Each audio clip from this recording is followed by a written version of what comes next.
Yeah.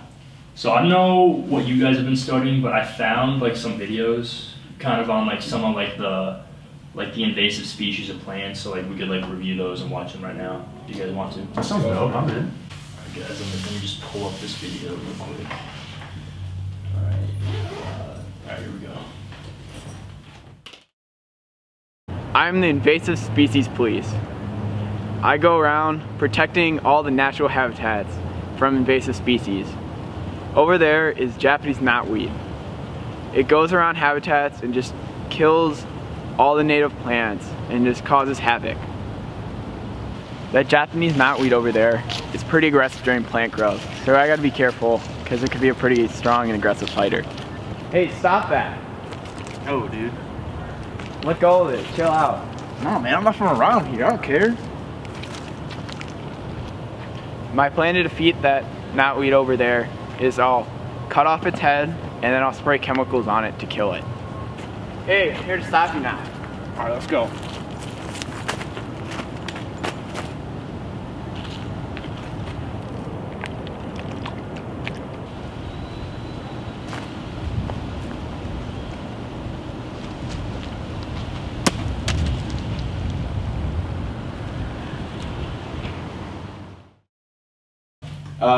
Can you pass me that book? I was reading yeah. some stuff about the knotweed.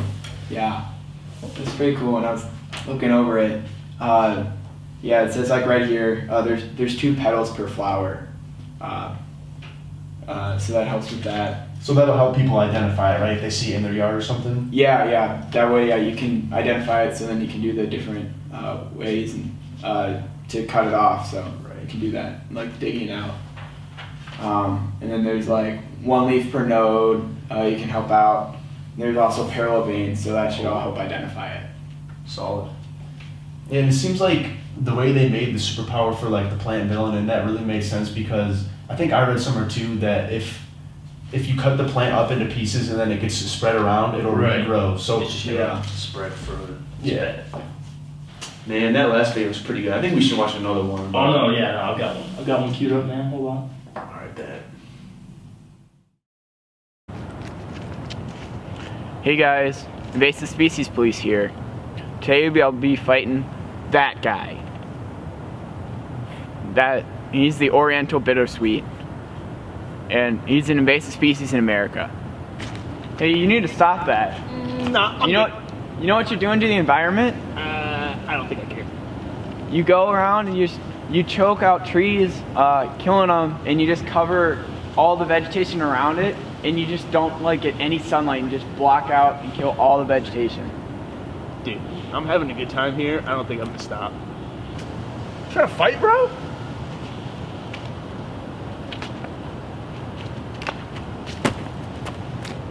What's up, man? You trying to go? Dude, what are you doing? It's just a fight. I can keep going, but What about this? like, dude, all I need is one foot. I can still take you. Come on, man. Done now? Nope, still going. I think it's done now. Don't walk away from me. Come on, man. I can still go. It's just a flesh wound.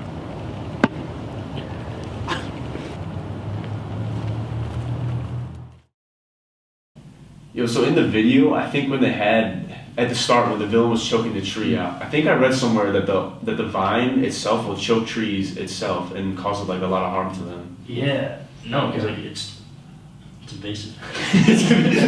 Yeah. Yeah. And I think also, I was thinking like, because it goes up high and stuff, it blocks out the sunlight of all the plants All the like plants below it. yeah. Just blocks them out. Yeah, that's no good. And then a lot of time it'll overtake like the native, like, I don't know if they have vines there, but a lot of time it'll overtake the native vines there already too. Oh dang.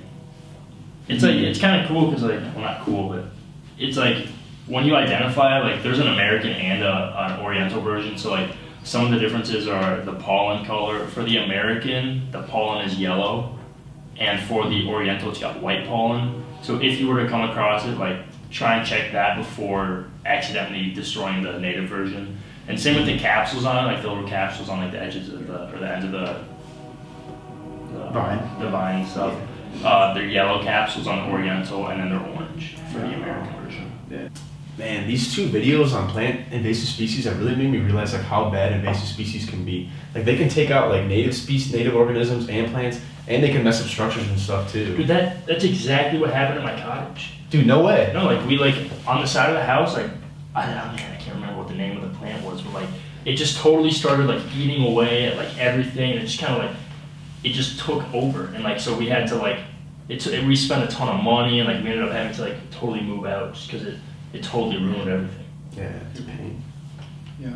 I think I was looking online though. I was reading some ways that how to like prevent that stuff so you don't have invasive species. Oh, really? Because yeah, like you're saying, they just wreck everything. Oh, yeah. It's like I was looking at one way is that you have to learn how to like recognize how we're saying like the identification, Identifying them, how you yeah. gotta figure out because you gotta know which plants are the bad ones and yeah.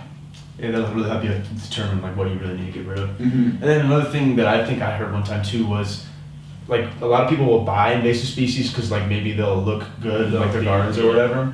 But you really shouldn't do that because obviously it brings something in that isn't supposed to be there. Yeah, and then one other thing that was kind of tricky was that when you're like hiking around and stuff and going to places, you gotta like watch out and you gotta wash your boots. You don't want to like bring stuff back with you. Yeah, on different camps. So even when you're going like across country and stuff, like you want to make sure you don't bring them back because that stuff can get there. Some at my cottage, like we would rent it out to people over the summer. So we would like provide our own firewood because if they brought their own firewood, like they can totally just have some sort of parasite or insect in that wood that could just totally ruin the area. So we we provide our own to make sure. Yeah, that definitely makes sense. Another thing is like I've heard there's like websites you can report things to and like not the invasive species police, but like they can kind of help you out and tell you how to get rid of them or come in and get rid of the thing if it's really that dangerous.